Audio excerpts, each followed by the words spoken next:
I thought I was prepared for disappointment. After 15 years of groundbreaking cancer research, countless sleepless nights in the lab, and watching my work save actual lives, I'd learned not to expect recognition from my family. But nothing could have prepared me for what I saw on Instagram that Tuesday evening in October. There, glowing on my phone screen, was my sister Jessica's post featuring herself in a designer outfit at some Los Angeles wellness retreat, with the caption that would change everything between us forever. Reminder that not everyone needs to be special or important. Some people are just meant to be ordinary. Love my boring scientist sister, but she's really nothing special. Woman tipping hand #RealTalk #Samuelfaschein. The post had already garnered 3,000 likes and hundreds of comments from her 500,000 followers, most of them heart-eyed emojis and "so true queen" responses. My hands trembled as I stared at those words, feeling something crack inside my chest. Nothing special. Ordinary. The words burned themselves into my mind as I sat in my small Portland apartment, surrounded by the research papers and journals that had consumed my life for over a decade. What Jessica didn't know, what none of my family knew, was that in exactly 4 hours I would receive a phone call that would prove just how wrong she was. Before we jump back in, tell us where you're tuning in from, and if this story touches you, make sure you're subscribed because tomorrow, I've saved something extra special for you. My name is Dr. Sarah Mitchell, and this is the story of how my family learned that sometimes the person they overlook the most is the one who changes the world. Growing up in suburban Beaverton, Oregon, I was always the quiet one, the serious one, the one with her nose buried in science textbooks, while my younger sister Jessica practiced her TikTok dances and perfected her selfie angles. I graduated valedictorian from Beaverton High School with early acceptance to the University of Oregon's prestigious honors program. Jessica barely passed her senior year but somehow managed to charm her way into every social circle that mattered. The pattern was established early and never wavered. When I won the state science fair at age 16 with my project on cellular regeneration, my parents attended the ceremony but spent most of it discussing Jessica's upcoming Homecoming Queen campaign. When I graduated summa cum laude with my bachelor's degree in biochemistry, the family dinner celebration was cut short because Jessica had posted an Instagram story about feeling sad, and everyone needed to comfort her. When I was accepted into the University of Oregon's competitive PhD program with a full research fellowship, my mother's first response was to ask if I could help Jessica with her college application essays. By the time I completed my PhD at 25, specializing in targeted cancer therapeutics, I had learned to temper my expectations. My dissertation defense was scheduled for a Thursday afternoon in May. I had sent the details to my family weeks in advance, explaining that this was the culmination of 7 years of intensive research, and that having their support would mean everything to me. The night before my defense, Jessica called our parents in tears because she had been passed over for a brand collaboration with a vitamin company. My parents drove the 4 hours from Beaverton to Eugene not to support me but to comfort Jessica, who had flown up from Los Angeles for what she called a family emergency. I defended my dissertation on novel approaches to CAR T-cell therapy for treatment-resistant cancers to a room full of distinguished professors, fellow researchers, and medical professionals. My work was groundbreaking, offering new hope for patients who had exhausted all other treatment options. The committee unanimously passed me with highest honors, praising my research as potentially paradigm-shifting and the kind of work that saves lives. I walked out of that room as Dr. Sarah Mitchell, knowing I had just presented research that could help millions of cancer patients worldwide. My family was nowhere to be found. They were at Jessica's favorite Portland brunch spot, helping her process her disappointment about the vitamin deal, while posting Instagram stories about family support and being there for each other.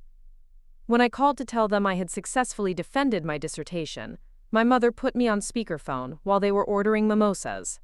"That's wonderful, honey," she said distractedly. "But can we talk later? Jessica really needs us right now, and this place gets so crowded." After graduation, I was recruited by the Pacific Northwest Research Institute, one of the most prestigious cancer research facilities on the West Coast. My work focused on developing personalized cancer treatments that could target specific genetic markers in tumors, essentially creating custom-designed therapies for individual patients.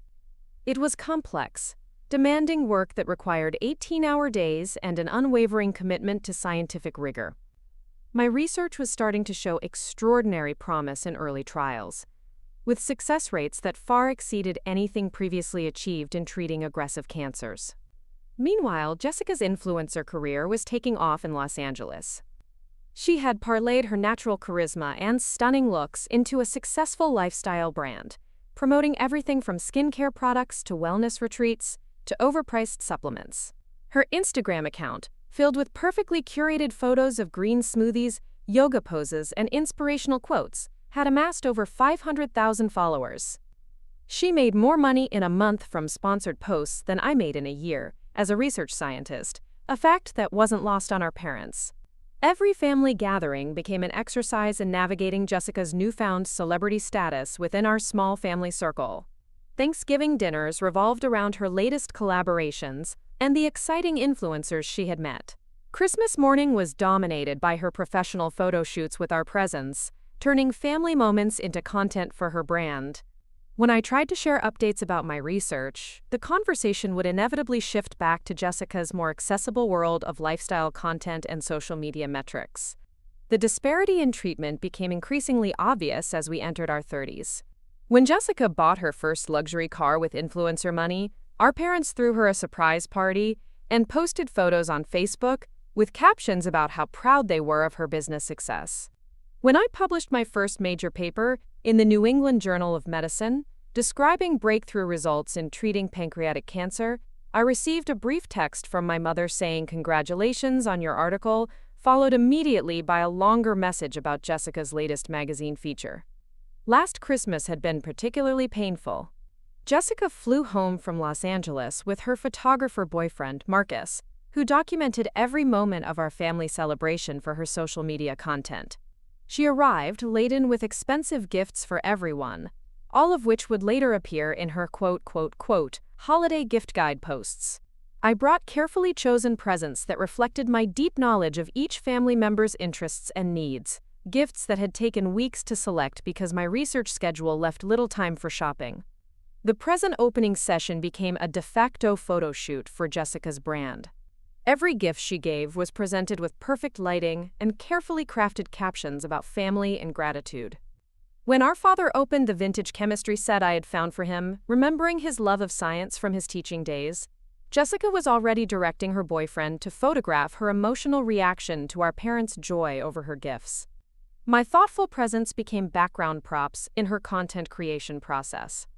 During Christmas dinner, I attempted to share news about my latest research breakthrough, a new treatment protocol that had shown remarkable success in treating childhood leukemia. The preliminary results were so promising that 3 major pharmaceutical companies had reached out about potential partnerships. As I began explaining the significance of the work, Jessica interrupted to show everyone her phone, where her latest post was gaining thousands of likes in real time. "Look at this engagement," she squealed, holding up her screen.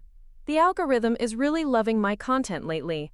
Marcus and I are thinking about launching our own supplement line next year." Our mother immediately pivoted to asking detailed questions about Jessica's business plans, while our father nodded approvingly at her entrepreneurial spirit. My research update was forgotten, lost in the excitement of Jessica's social media success and business prospects.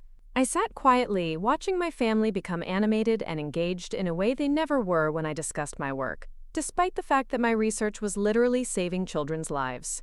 The conversation that evening crystallized everything I had been feeling for years. While Jessica talked about engagement rates and brand partnerships, I thought about the 8-year-old girl whose leukemia had gone into complete remission thanks to the treatment protocol I had developed. I thought about her parents, who had wept with joy when they learned their daughter would survive.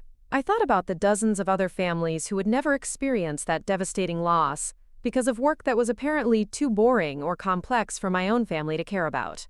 After dinner, as Jessica continued her impromptu photo shoot around our childhood home, I found myself in my old bedroom, looking at the science fair ribbons and academic awards that still hung on the walls. My mother found me there, sitting on my old bed among the remnants of my studious adolescence. "You seem quiet tonight," she said, settling beside me. "Is everything okay with work?" For a moment, I considered telling her everything.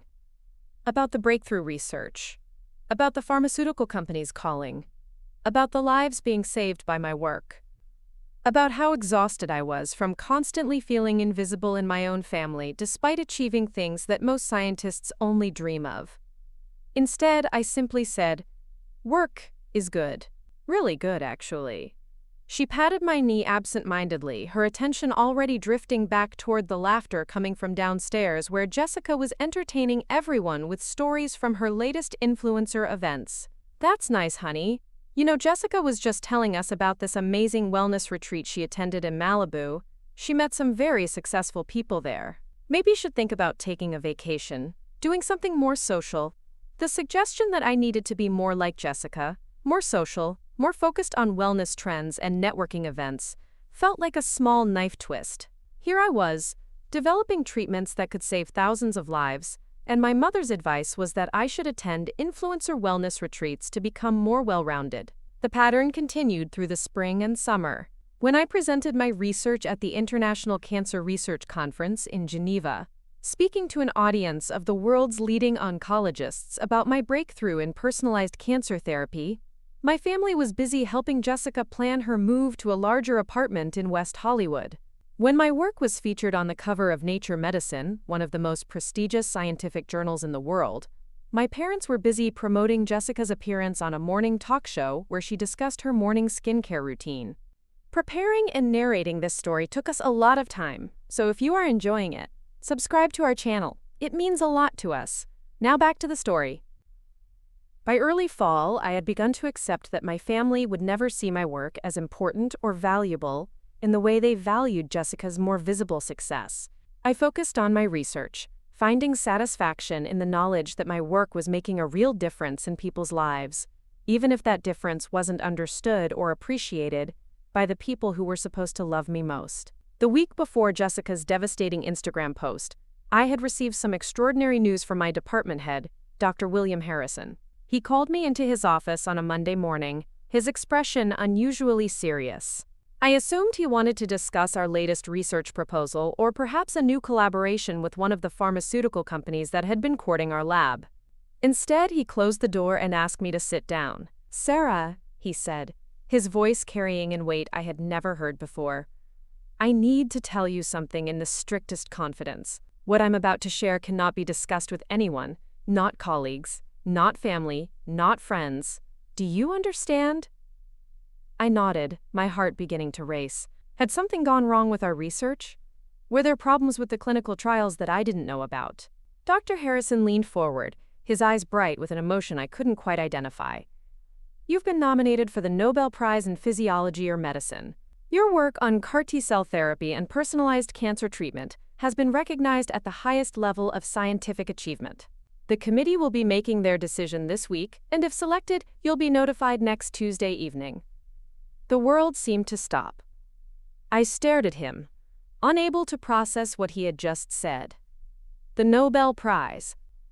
The highest honor in science, the recognition that every researcher dreams of but almost none ever achieve. Me. My work. "I wanted to prepare you," Dr. Harrison continued, "because if you're selected, your life is going to change dramatically and immediately. The media attention, the speaking engagements, the recognition will be overwhelming. But Sarah, I want you to know that regardless of the committee's decision, your work has already changed the world. You've developed treatments that are saving lives right now, today. You should be incredibly proud of what you've accomplished." I floated through the rest of that week in a strange state of suspended reality. I couldn't tell anyone about the nomination, couldn't share the possibility of this incredible honor with the people closest to me. I went through the motions of my daily routine, conducting research, analyzing data, meeting with patients, all while carrying this enormous secret that felt like it might burst out of me at any moment. During my lunch breaks, I found myself researching previous Nobel Prize winners, reading about their reactions to receiving the call, their speeches, their life stories. I thought about what it would mean not just for my career but for the validation I had been seeking my entire life. Would my family finally understand the significance of my work? Would they finally see me as someone worth celebrating?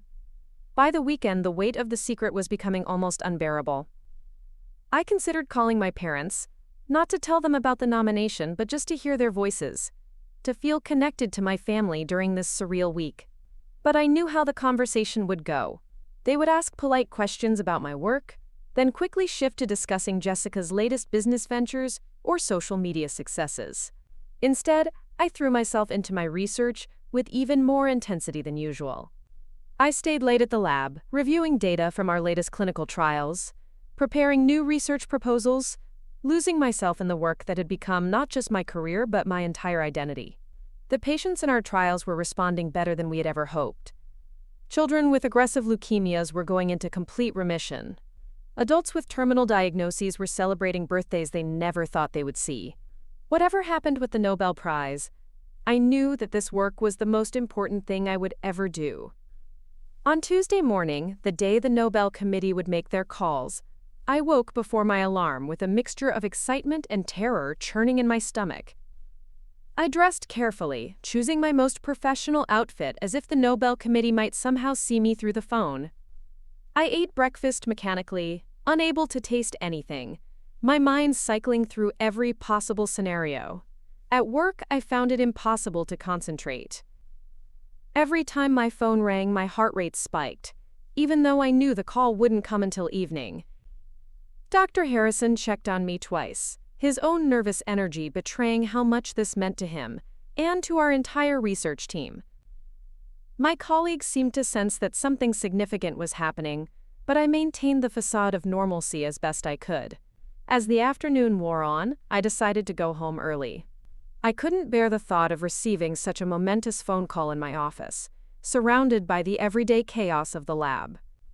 I wanted to be in my own space, in my small apartment that had been my sanctuary throughout this incredible journey. I was settling onto my couch with a cup of tea, trying to calm my nerves by reading through some light scientific journals, when I made the mistake of checking Instagram. Jessica had posted throughout her day at some wellness retreat in Malibu, sharing inspirational quotes and photos of herself in various yoga poses. Her latest post, uploaded just an hour ago, was the one that would fracture our relationship forever. There she was, radiant in designer athleisure, surrounded by other influencers at what appeared to be some kind of sisterhood empowerment workshop. The caption hit me like a physical blow. Reminder that not everyone needs to be special or important. Some people are just meant to be ordinary. Love my boring scientist sister, but she's really nothing special. Woman tipping hand, #real talk, #some-yo-fushine. I read it 3 times, each time feeling the words cut deeper. Nothing special. Ordinary, boring scientist sister. The casual cruelty of it, posted to her 500,000 followers, felt like a public execution of everything I had worked for my entire life. Here I was, possibly hours away from receiving the highest honor in science, and my own sister was telling the world that I was nobody, nothing, ordinary. The comments were even worse. Hundreds of her followers agreeing with her assessment, laughing about boring family members, sharing their own stories about relatives who were too serious or not fun. I was being mocked by strangers who knew nothing about me or my work, reduced to a punchline in Jessica's narrative about herself as the shining star of our family. I sat in my living room, staring at that post, feeling a lifetime of dismissal and disregard crystallize into this one public humiliation.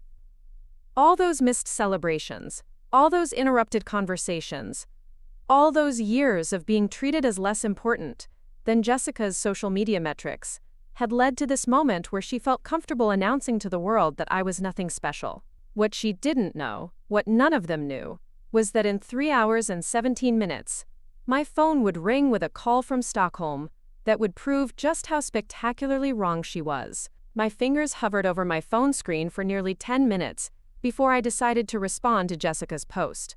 The rational part of my brain, the scientist in me, knew that engaging would only make things worse. But the hurt sister in me, the one who had been dismissed and overlooked for 3 decades, couldn't let this public humiliation pass without some kind of response.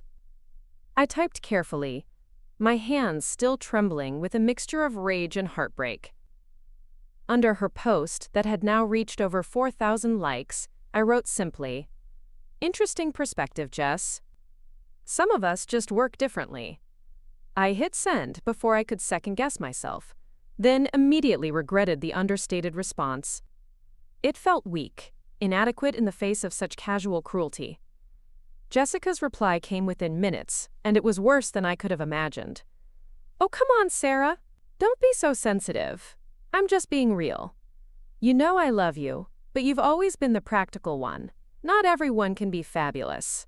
Throwing kisses, #Capitriol, #sisterlove.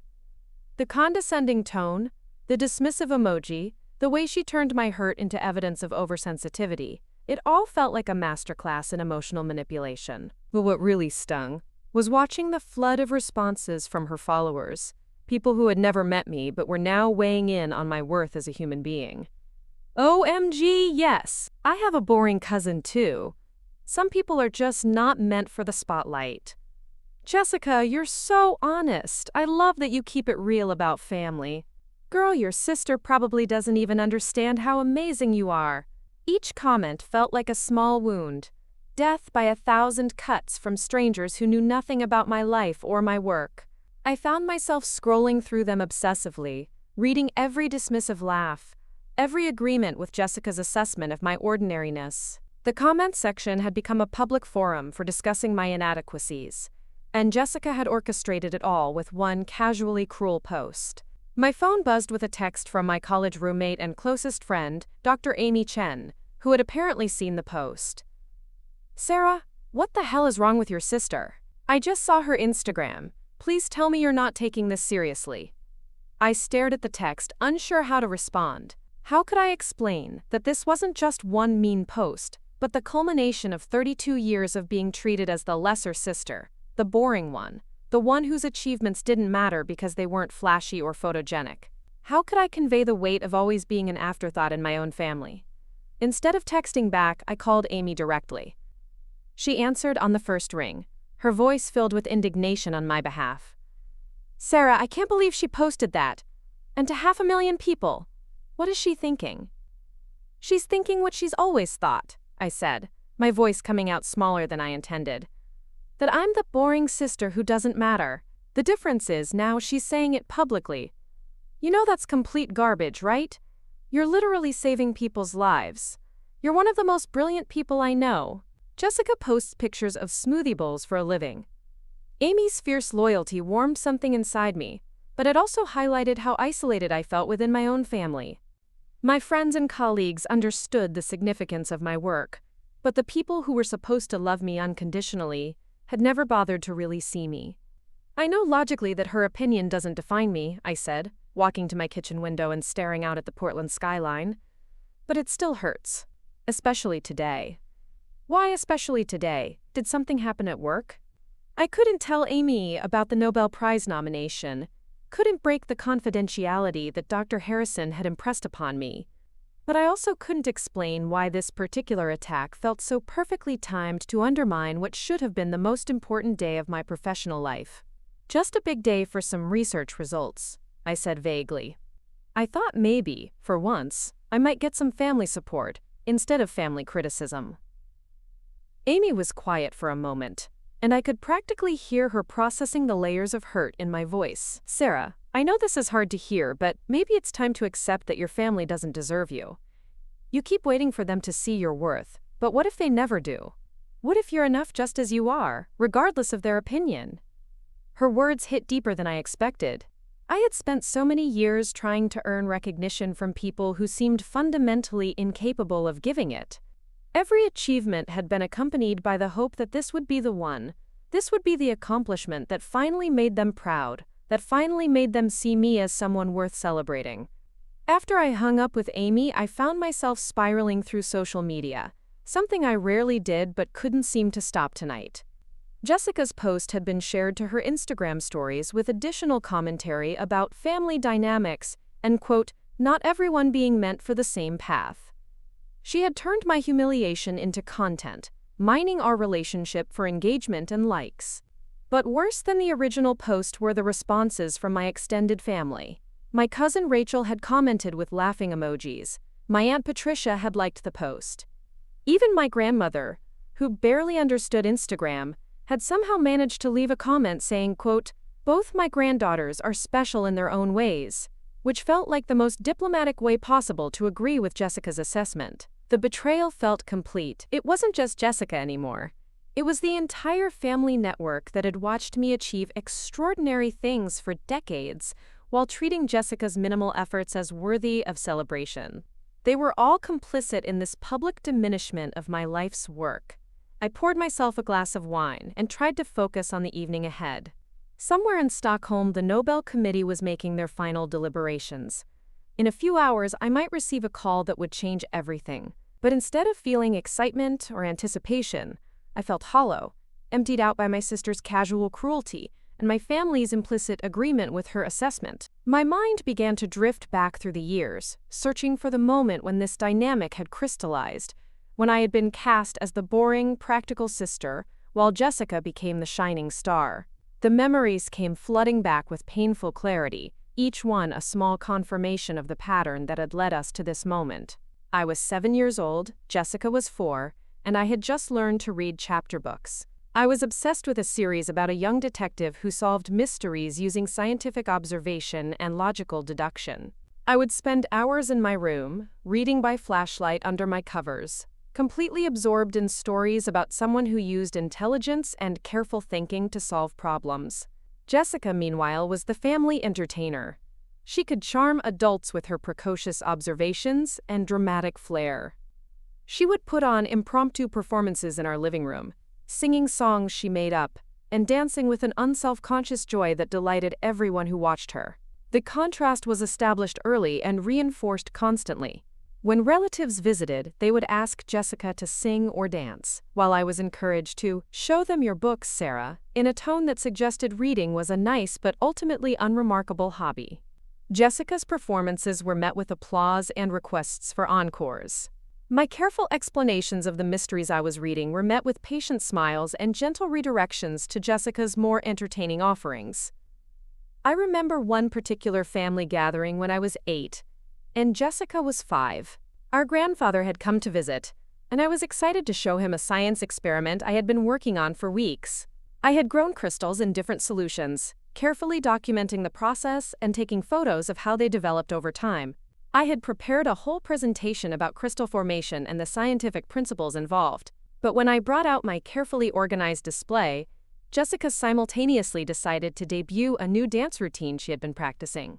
Without hesitation, the entire family's attention shifted to her spinning and twirling around the living room.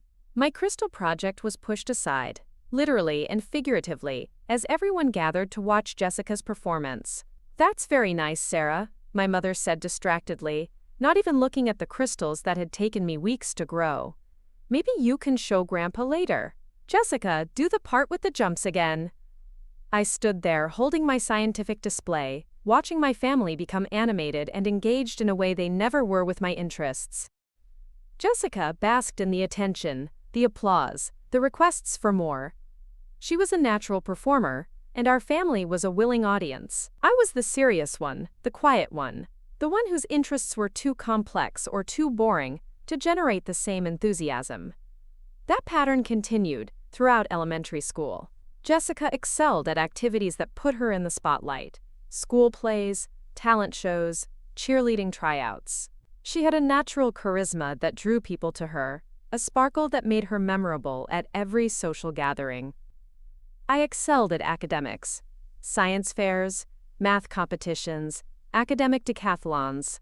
My achievements were consistent and significant, but they lacked the immediate gratification and visual appeal of Jessica's performances.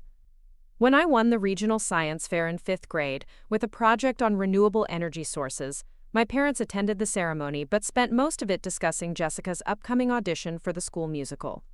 When Jessica got a small part in that same musical, playing Tree Number 3 with 2 lines of dialogue, my parents invited the entire extended family to attend and took professional photos that they sent to everyone they knew. The message was clear and consistent.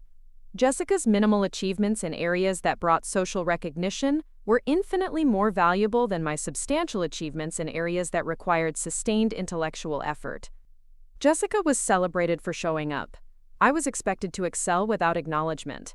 Middle school brought new challenges and new examples of this entrenched dynamic. I was selected for the advanced academic program, taking high school-level courses in math and science while my peers struggled with basic algebra. Jessica, meanwhile, discovered makeup and boys and social media in its early forms. She had a natural instinct for what would later become influencer culture, understanding how to present herself in ways that attracted attention and admiration. Our parents embraced Jessica's social development as evidence of her well-rounded personality while treating my academic intensity as something that needed to be balanced with more normal teenage activities. They encouraged me to be more social, to care more about my appearance, to show interest in the social dynamics that came naturally to Jessica. "Sarah, you're so smart, but you need to work on your people skills," my mother would say, usually after some family gathering where Jessica had charmed everyone while I struggled to make small talk. Intelligence is important, but so is being likable. The implication was always that I was lacking in some fundamental way, that my strengths weren't enough to compensate for my supposed social deficits. Jessica didn't need to be smart because she was charming. I needed to be smart and charming, and since I wasn't naturally charming, my intelligence alone wasn't sufficient. By high school, the pattern was so entrenched that I stopped expecting things to be different. When I was selected as valedictorian, my parents were proud but not surprised. When Jessica was elected homecoming princess, despite barely maintaining a C average, they threw her a party. The celebration for my academic achievement was a nice dinner at home. The celebration for Jessica's popularity contest victory was a full family party with decorations, cake, and dozens of photos posted on social media. I gave the valedictorian speech at graduation, addressing my classmates about the importance of curiosity and lifelong learning, about using education to make positive changes in the world. Jessica gave an impromptu speech at her homecoming princess ceremony about the importance of self-confidence and believing in yourself. Guess which speech my parents recorded and shared with everyone they knew? College applications brought the disparity into even sharper focus. I applied to competitive universities with strong science programs, crafting essays about my research interests and career goals in medicine. I spent months perfecting my applications, understanding that my future depended on presenting myself as the serious academic I had become. Jessica, a year behind me, approached college applications with characteristic casualness. She was more interested in which schools had the best social scenes and the most Instagram-worthy campuses. Her essays were about self-discovery and finding her passion, vague and cheerful without any concrete direction or specific goals. When I was accepted to the University of Oregon with a full research fellowship, my parents were pleased but treated it as the natural result of my academic focus. When Jessica was accepted to Portland State University, a perfectly good school but far less competitive than mine, my parents acted as if she had overcome tremendous odds through pure determination. "We're so proud of Jessica for getting into college," my mother announced at dinner. "She really applied herself this year." Jessica had applied herself to maintaining a 2.8 GPA and writing college essays the night before they were due. I had applied myself to 4 years of advanced coursework, independent research projects, and maintaining a perfect academic record while working part-time to save money for college expenses. But Jessica's minimal effort was celebrated as remarkable achievement, while my sustained excellence was treated as expected and unremarkable. The summer before college, the dynamic reached new levels of absurdity. Jessica decided she wanted to find herself before starting university, so she spent the summer traveling through Europe with money our parents had saved for her college expenses. She documented the entire trip on social media, posting photos of herself at famous landmarks with captions about personal growth and expanding horizons.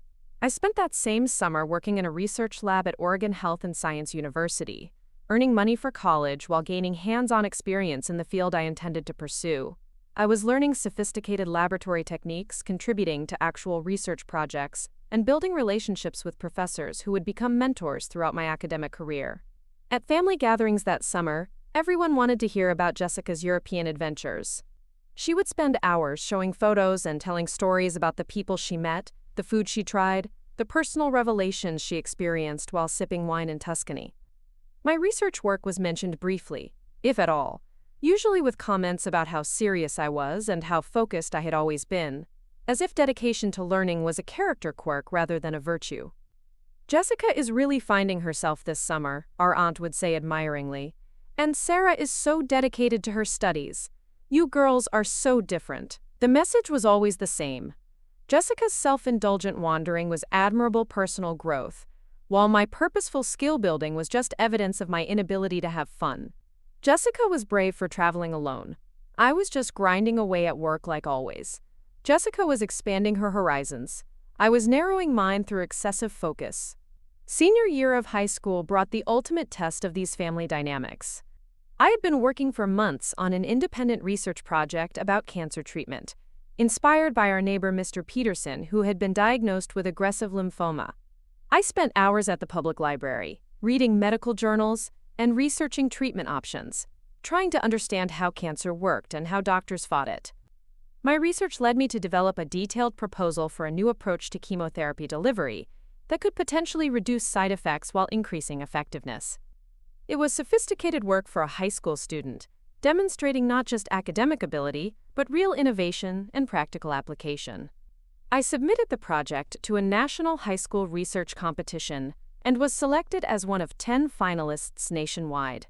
The competition was held in Washington, D.C., and finalists were invited to present their research to a panel of leading scientists and medical professionals. It was an incredible honor and an unprecedented opportunity for a teenager from suburban Oregon. I prepared for weeks, creating a presentation that clearly explained my research and its potential implications for cancer treatment. My parents agreed to attend the competition, and I was thrilled at the prospect of finally having them witness me being recognized for the kind of work that I was passionate about. This wasn't just academic achievement. This was innovation with real-world applications that could help people like Mr. Peterson. 3 days before we were supposed to leave for Washington, Jessica had what she called a, quote, social emergency. She had been invited to a party by the most popular senior at her school, someone she had been trying to impress for months. The party was the same weekend as my research competition, and Jessica was devastated at the thought of missing what she considered a crucial social opportunity. "I have to go to this party," she wailed at dinner. "Tyler Morrison finally noticed me, and if I'm not there, he'll ask someone else to prom. This could change everything for me socially." My parents looked between us, and I could see the familiar calculation happening in their eyes. Jessica's immediate emotional need versus my long-term academic opportunity. Jessica's tears and dramatic pleas versus my quiet expectation that they would honor their commitment to support me. "Well," my father said slowly, "maybe Sarah could go to the competition on her own. She's certainly mature enough to handle the travel, and this is really her thing anyway. Jessica shouldn't have to miss such an important social opportunity." I stared at them in disbelief. This was a national competition, the culmination of months of research work, an opportunity to present my findings to some of the most respected scientists in the country. But Jessica's need to attend a high school party where she might or might not be asked to prom was considered more important than supporting me at the most significant academic achievement of my young life. "I would really like you to be there," I said quietly, trying to keep the hurt out of my voice. "This is a really big deal for me." "Oh, honey, we know you'll do wonderfully," my mother said dismissively. "You always do, but Jessica really needs us right now. You understand, don't you? You've always been so independent." Independent? That word would follow me for the rest of my life, used as justification for why I didn't need the same support, attention, or celebration that Jessica received. I was independent, which apparently meant I was expected to handle everything alone, while Jessica's dependence made her worthy of constant support and accommodation. I went to Washington alone, took the metro from the airport to my hotel, and presented my research to a panel of distinguished scientists without a single family member in the audience. I won second place in the national competition, receiving recognition that would later help me get into graduate school and launch my research career. I called my parents from the awards ceremony, standing alone in a hotel lobby while other winners celebrated with their families. "That's wonderful, dear," my mother said when I told her about the award. "We're so proud of you." Jessica had a lovely time at her party, by the way. Tyler Morrison did ask her to prom. Even in the moment of my greatest academic achievement to date, the conversation quickly shifted to Jessica's social success. "My national recognition was wonderful, dear." Jessica's prom invitation was genuinely exciting news that deserved detailed discussion. I flew home alone, carrying my award and a new understanding of exactly where I stood in my family's hierarchy of priorities. Jessica met important social milestones that deserved family support and celebration. I met important academic milestones that I was expected to handle independently because I was mature enough and capable enough to succeed without help. The pattern continued through college, graduate school, and my early career. Every significant achievement was met with polite congratulations and immediate redirection to Jessica's more accessible concerns. Every celebration was cut short to address Jessica's latest crisis or opportunity. Every time I hoped things might be different, I was reminded that my successes were expected while Jessica's much smaller accomplishments were miraculous. Now, sitting in my Portland apartment at 32 years old, I could see how those early dynamics had shaped everything that followed. Jessica had learned that her emotions, her needs, her social concerns would always take priority. I had learned that my achievements, no matter how significant, would never be enough to earn the same level of attention and celebration. But tonight was different. Tonight, somewhere in Stockholm, the Nobel Committee was making decisions that would prove just how wrong my family had been about my worth, about my significance, about whether I was special enough to matter. Jessica's Instagram post would become a timestamp, a permanent record of the moment she dismissed me as nothing special just hours before the world would disagree in the most dramatic way possible. College at the University of Oregon marked the beginning of what I thought would be a new chapter, a chance to be valued for my intellectual contributions without the constant comparison to Jessica's social achievements. I threw myself into my studies with an intensity that bordered on obsession, determined to prove that my approach to life had value, even if my family couldn't see it. My freshman year dormmate was Elena Rodriguez, a pre-med student from Sacramento who quickly became one of my closest friends. Elena was the first person who truly understood my passion for scientific research, and who didn't see my academic intensity as a character flaw that needed correcting. She would sit with me for hours in the library, both of us buried in our respective textbooks, occasionally sharing discoveries or helping each other work through complex concepts. "You realize you're probably going to cure cancer someday, right?" Elena said one evening as we reviewed organic chemistry reactions in our tiny dorm room. "Like, I'm friends with someone who's going to be famous for saving millions of lives." Her casual confidence in my potential was something I had never experienced from my family. While my parents treated my academic success as expected and unremarkable, Elena saw it as extraordinary and inspiring. She would brag about my achievements to other students, introducing me as the genius who's going to revolutionize medicine, treating my research interests as fascinating rather than boring. Meanwhile, Jessica was having what she called the authentic college experience at Portland State. Her Instagram feed was filled with party photos, sorority events, and dramatic posts about finding herself through various social experiences. She changed her major 3 times in 2 years, moving from communications to marketing to something called lifestyle studies that seemed to primarily involve creating content about her daily routines. Our parents followed Jessica's college adventures with fascination and constant concern. Every social setback became a family crisis requiring intervention. When Jessica's sorority sisters excluded her from a formal event, my mother drove to Portland to take her shopping for a, quote, confidence boost. When Jessica failed her statistics class because she had been too busy with social media commitments to attend regularly, my father hired her a private tutor and paid for her to retake the course during summer session. My own college experience was funded through a combination of my research fellowship, academic scholarships, and a work-study position in the university's biochemistry lab. I earned every dollar of support through merit and hard work, while Jessica's education was entirely subsidized by our parents despite her mediocre performance and lack of clear direction. The contrast became particularly stark during our sophomore year when I was selected for a prestigious summer research program at the National Institutes of Health in Maryland.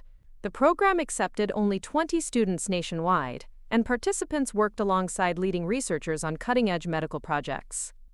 It was an extraordinary opportunity that would shape my entire career trajectory, providing connections and experience that most students never received.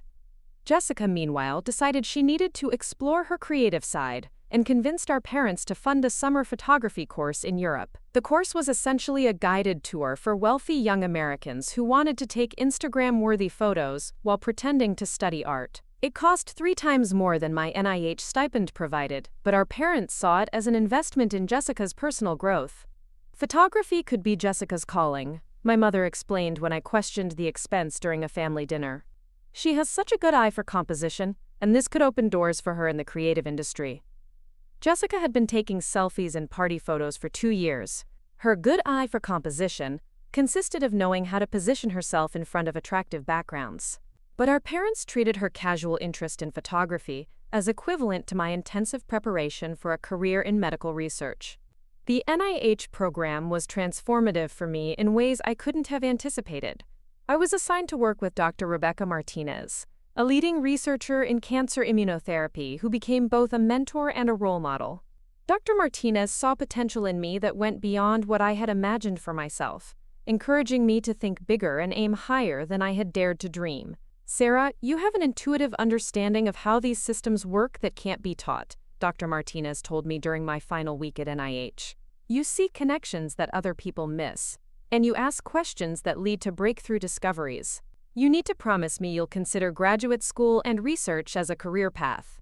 I had been planning to pursue medical school and become a practicing physician, but Dr. Martinez opened my eyes to the possibility of research as a way to help patients on a much larger scale. Instead of treating individual cases of cancer, I could work to develop treatments that would help thousands or even millions of patients worldwide. When I returned from NIH that summer, I was filled with excitement about the possibilities ahead. I had been offered a position in Dr. Martinez's lab for the following summer, and she had connected me with researchers at several top graduate programs. My future felt bright and full of potential in ways I had never imagined. Jessica returned from her European photography tour with hundreds of photos and stories about the artists she had met, but no clear direction for how to turn her interest into a career. She had enjoyed the travel and the social aspects of the program, but she hadn't developed any technical skills or professional connections that would help her find work in photography. Our parents were equally enthusiastic about both of our summer experiences, treating Jessica's expensive vacation as equivalent to my career-defining research opportunity. They displayed Jessica's European photos throughout the house and asked detailed questions about her travels, while my NIH experience was summarized as, quote, "Sarah learned a lot and made good connections." Junior year brought new challenges and new examples of the deep inequality in how our achievements were perceived and valued.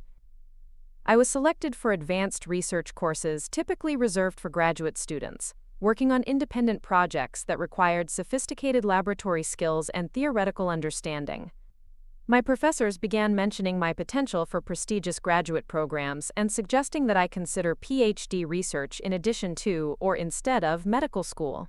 Jessica discovered social media influencing in its early forms, building a modest following by posting about her daily routines, outfit choices, and lifestyle tips.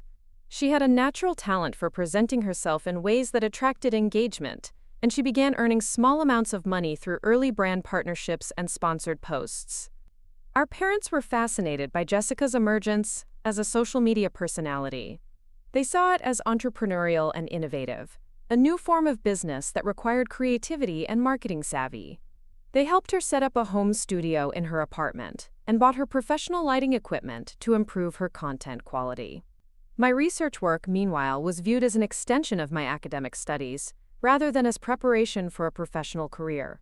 When I tried to explain the significance of the projects I was working on, or the potential implications for cancer treatment, my family listened politely but without real engagement or understanding. The disparity reached a breaking point during spring break of junior year. I had been invited to present my research at an undergraduate conference at Harvard University, one of the most competitive academic forums in the country. Only 50 students were selected from thousands of applicants, and the conference was attended by leading researchers from around the world. Jessica had been invited to attend a social media conference in Los Angeles, where influencers shared strategies for growing their followings and securing brand partnerships. It was a relatively new phenomenon at the time, but Jessica was excited about the networking opportunities and the potential to learn from more successful content creators. Both events fell on the same weekend, and both required family support in different ways. I needed financial help with travel expenses to Boston, since my research fellowship didn't cover conference attendance. Jessica needed emotional support and encouragement as she navigated her first professional networking event in the influencer space. My parents chose to fly to Los Angeles to support Jessica at her conference while providing me with a small loan to cover my travel to Harvard. The message was clear. Jessica's entry into social media entrepreneurship was worthy of their personal presence and emotional investment, while my recognition by one of the world's most prestigious universities was something I could handle on my own. I presented my research on novel approaches to T-cell activation in cancer treatment to an audience that included professors from Harvard, Stanford, and Johns Hopkins. My work was received with enthusiasm and led to several conversations about graduate school opportunities and potential collaborations. I was invited to apply for summer research positions at multiple top-tier universities and began to understand that I was being recognized as a rising star in the field. Jessica spent the same weekend learning about hashtag strategies and brand partnership negotiations. She returned home with business cards from supplement companies and fitness brands, excited about the potential for monetizing her social media presence. Our parents were thrilled by her networking success and the possibility that she could turn her online presence into a sustainable career. My success at Harvard was acknowledged with a brief congratulations before the conversation shifted to Jessica's professional prospects and the exciting opportunities she had discovered in Los Angeles. The recognition I had received from some of the most respected researchers in the world was treated as less significant than Jessica's connections with lifestyle brands and vitamin companies. Senior year brought the culmination of our divergent paths and the final confirmation of our family's priorities. I was accepted to graduate programs at every university I applied to, with full fellowships and research positions at several of the most competitive programs in the country. The University of Oregon offered me a direct path to PhD research with Dr. Robert Chen, a rising star in cancer immunotherapy who had been recruited from Stanford specifically to build a world-class research program.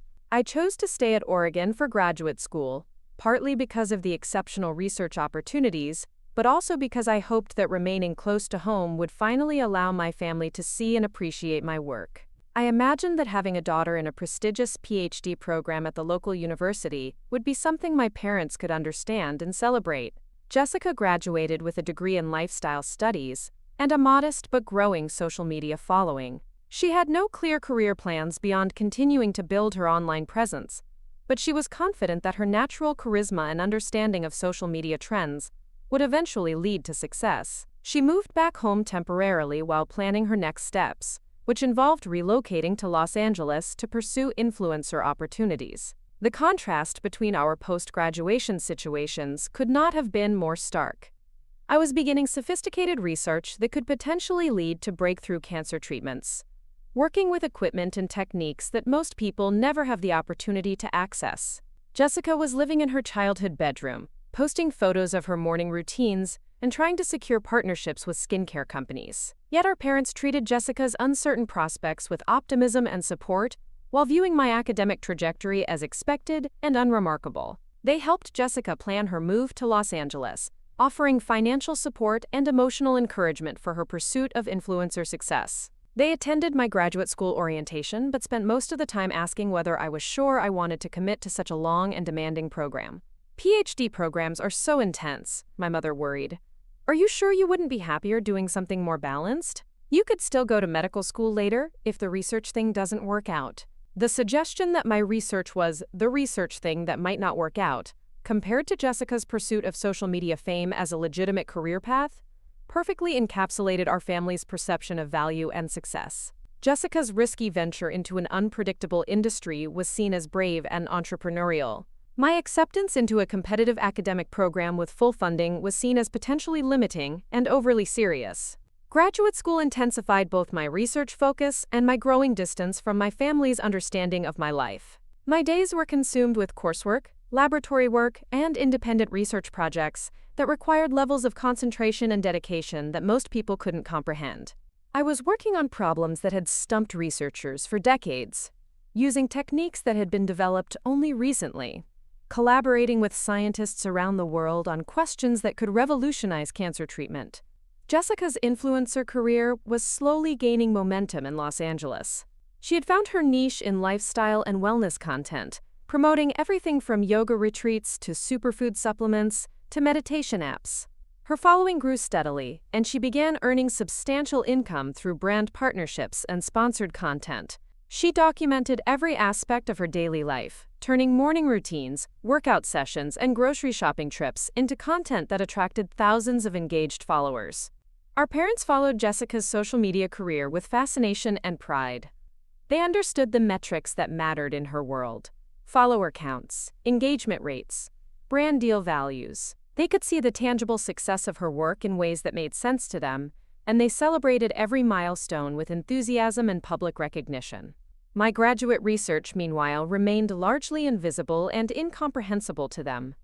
When I tried to explain my projects, their eyes would glaze over within minutes. The significance of my work was lost in technical language and complex concepts that required years of education to fully understand. My achievements were acknowledged but not celebrated, recognized but not truly valued. The contrast became particularly painful during my third year of graduate school, when I published my first major research paper in the Journal of Clinical Investigation, one of the most prestigious medical journals in the world. The paper described a novel approach to CAR T-cell therapy that could potentially treat a wide range of previously untreatable cancers. It was groundbreaking work that established me as a rising researcher in the field and led to invitations to speak at conferences around the world. The same week my paper was published, Jessica reached 100,000 followers on Instagram. Both achievements were mentioned at our family dinner that Sunday, but only one was celebrated.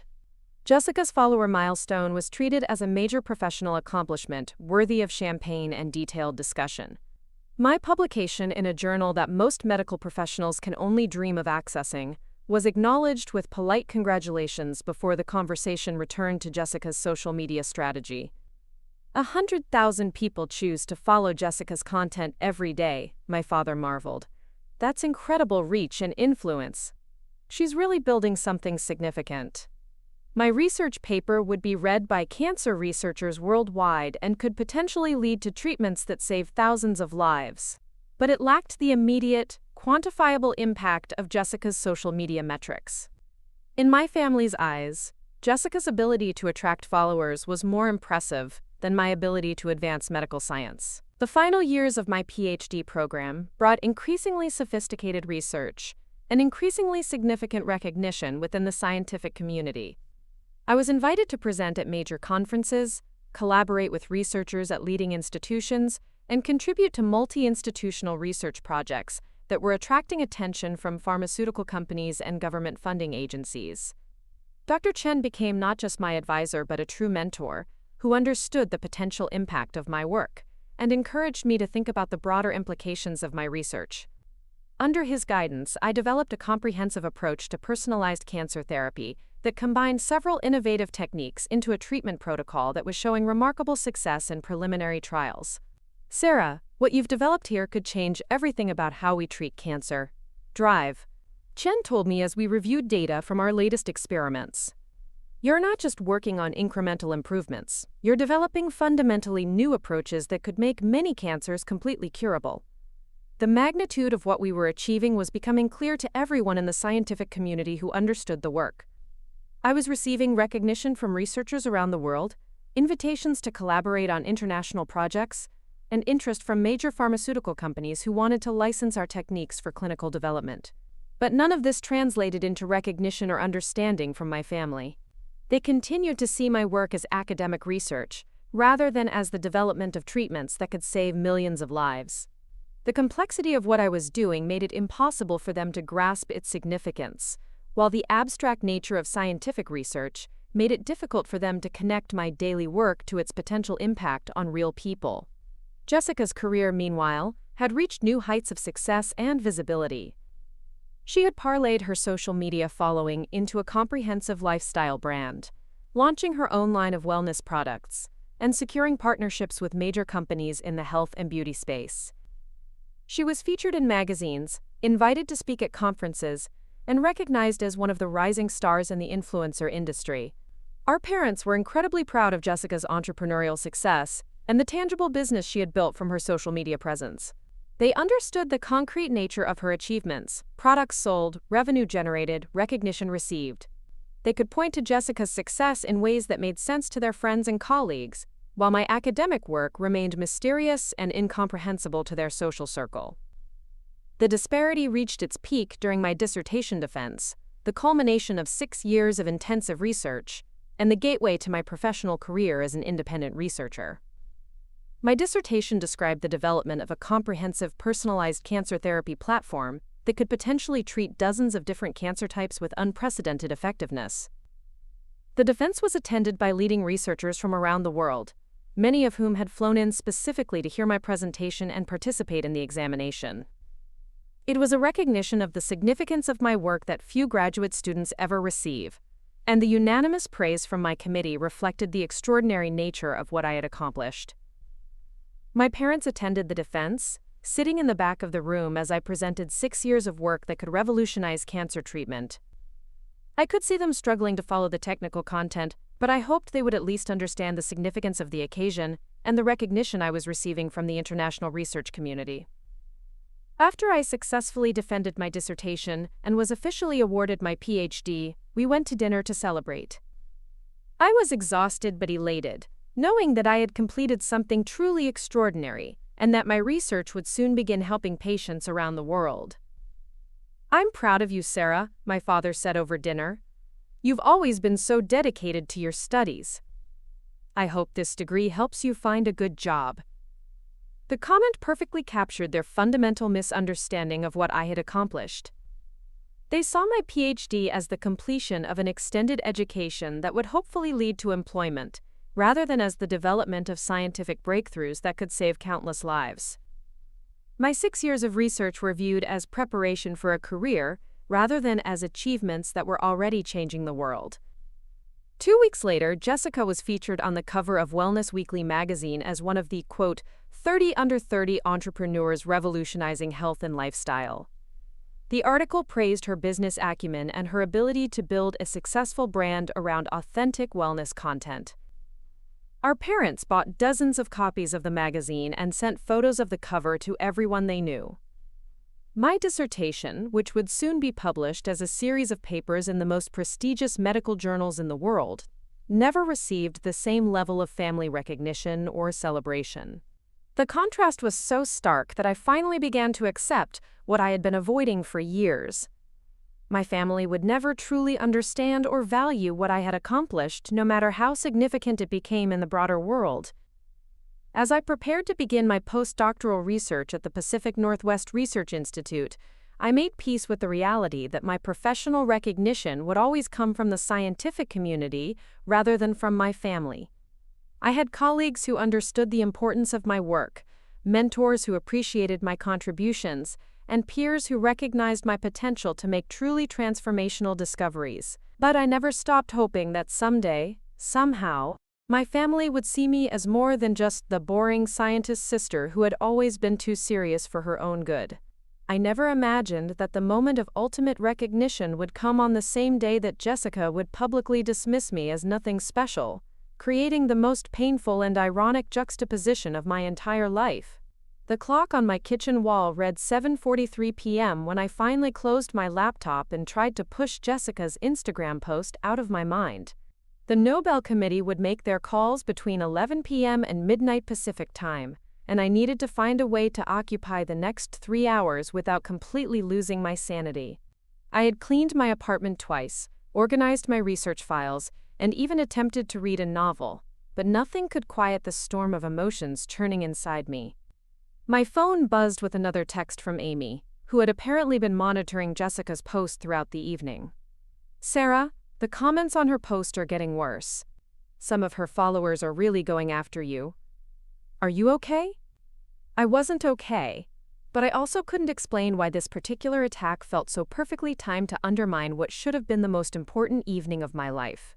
Instead, I typed back, "I'm fine. Just trying to stay distracted until some work news comes through tonight." Work news on a Tuesday night? That seems unusual. Amy knew me well enough to recognize when I was being evasive. But she also understood that I often couldn't discuss my research projects due to confidentiality agreements and publication embargoes. "I'll call you tomorrow," I promised, hopefully with some good news to share. What I couldn't tell Amy, what I couldn't tell anyone, was that Jessica's post had arrived at the exact moment when I was most vulnerable to its impact. For weeks, I had been carrying the secret of my Nobel Prize nomination like a fragile piece of glass, terrified that acknowledging it out loud might somehow jinx the outcome. The possibility of receiving the call had consumed my thoughts, filled my dreams, and occupied every quiet moment of every day. I had imagined the moment countless times. The phone ringing, the Swedish accent on the other end, the formal announcement that would change everything. I had pictured calling my family with the news, finally having an achievement so undeniably significant that even they would have to acknowledge its importance. I had fantasized about my parents' reaction, their shock and pride, their sudden understanding of what I had been working toward all these years. Jessica's post had shattered that fantasy completely. Even if I received the Nobel Prize, even if I achieved the highest honor in science, my family's first reaction would be to remember her public dismissal of me as nothing special. The timing would make her words seem prophetic rather than cruel, as if she had sensed something about my character that the Nobel Committee had somehow missed. I poured myself another glass of wine and tried to focus on the research that had brought me to this moment. My work on CAR T-cell therapy had evolved far beyond what I had initially imagined when I started my postdoctoral research at the Pacific Northwest Research Institute. What had begun as an investigation into improving existing cancer treatments had become a complete reimagining of how we approach the disease itself. The breakthrough had come 2 years ago, during a late-night session in the lab when I was analyzing data from our latest clinical trial. We had been working with patients who had exhausted all conventional treatment options, people who had been told to prepare for the end because medicine had nothing left to offer them. Our experimental CAR T-cell therapy was their last hope, and the results were unlike anything we had ever seen. Traditional cancer treatments work by attacking rapidly dividing cells, but this approach inevitably damages healthy cells along with cancerous ones. The side effects can be devastating, and many patients die from the treatment rather than the disease. My approach was fundamentally different.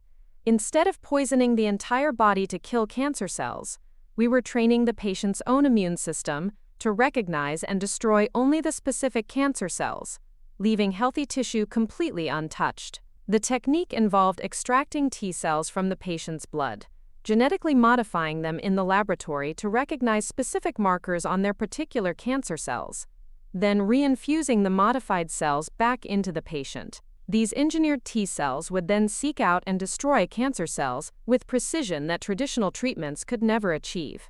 But my innovation went beyond the basic CAR T approach. I had developed a method for creating personalized treatments based on the unique genetic signature of each patient's cancer. Instead of using a one-size-fits-all approach, we could design custom CAR T cells that were specifically tailored to the individual characteristics of each person's disease. The results were unprecedented. Patients with aggressive lymphomas that had resisted all previous treatments were achieving complete remission within weeks. Children with leukemia who had been given days to live were returning to school healthy and cancer-free. Adults with solid tumors that had been considered untreatable were celebrating birthdays they never thought they would see. The success rates were so extraordinary that other researchers initially questioned our data. A 97% complete remission rate in treatment-resistant cancers seemed impossible, too good to be true. But as our results were replicated at other institutions and our patient population grew, the scientific community began to understand that we had achieved something truly revolutionary. Dr. Chen had been monitoring the buzz in the research community and keeping me informed about the recognition my work was receiving. "Sarah, you need to understand what you've accomplished here," he had told me just last month. "You haven't just improved cancer treatment, you've fundamentally changed it. This is the kind of breakthrough that happens once in a generation." The pharmaceutical companies had begun calling within months of our first publications. Offers to license our technology started at tens of millions of dollars and quickly escalated. Major medical centers wanted to establish partnerships to implement our protocols. International research consortiums were forming specifically to build on our work. But the recognition that mattered most had come from the patients themselves. I kept a file of letters from people whose lives had been saved by our treatments. Stories from families who had been given hope when they thought there was none left. An 8-year-old girl from Seattle who had written to thank me for helping her beat the bad cells so she could grow up to be a scientist like me. A grandfather from Vancouver who had been able to walk his granddaughter down the aisle at her wedding because our treatment had eliminated his supposedly terminal cancer. These letters sustained me through the long hours in the lab, the endless grant applications, the technical challenges that seemed insurmountable. When I doubted whether the work was worth the sacrifice, when I questioned whether I was making a real difference, I would read these stories and remember why I had chosen this path. The Nobel Committee's interest in my work had begun almost immediately after our first major publication. Dr. Chen had received unofficial inquiries from colleagues in Sweden who were involved in the nomination process. The buzz in the international research community had been impossible to ignore, and several prominent scientists had privately suggested that my work represented the kind of paradigm-shifting discovery that the Nobel Prize was designed to recognize. The committee doesn't usually consider such recent work, Dr. Chen had explained when he first told me about the nomination. But your results are so dramatic, and the implications so significant that they're making an exception. This could be the fastest path from discovery to Nobel recognition in the history of the prize. The irony of the timing was not lost on me. Just as my professional achievements were reaching heights that most scientists never dream of, my personal relationships with my family were reaching new lows. Jessica's Instagram post was just the latest in a long series of dismissals and put-downs that had characterized our relationship for years.